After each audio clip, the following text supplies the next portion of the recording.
Bonjour et merci de nous rejoindre pour les perspectives du marché d'aujourd'hui. Thomas va nous rejoindre, puis la salle des marchés, pour nous parler des dernières évolutions. Thomas ? La bourse de crypto-monnaie KuCoin a enregistré des retraits d'environ $1 milliard en 24 heures et les actifs sous gestion ont chuté de 20%, alors que la plateforme d'échange fait l'objet d'accusations de la part des autorités américaines.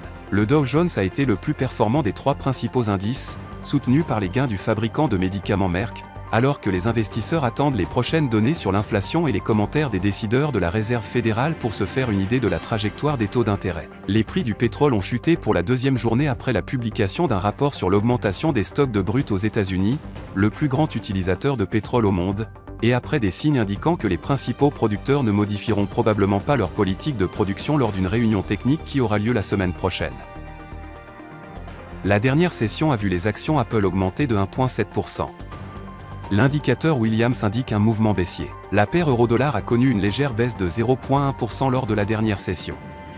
L'indicateur stochastique donne un signal haussier, ce qui correspond à notre analyse technique globale. Le cours de livre sterling-dollar est resté largement inchangé lors de la dernière session.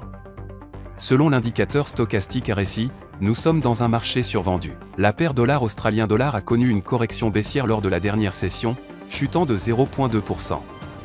Le signal haussier de l'indicateur stochastique est conforme à l'analyse technique globale.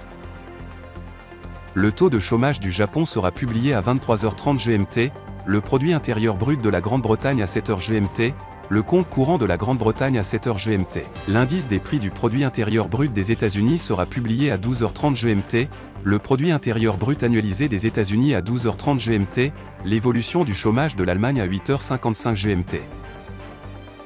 Nous espérons que vous avez apprécié nos perspectives du marché d'aujourd'hui.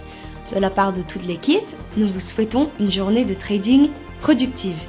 N'oubliez pas de vous connecter demain matin pour tous les événements et les dernières nouvelles sur les marchés financiers.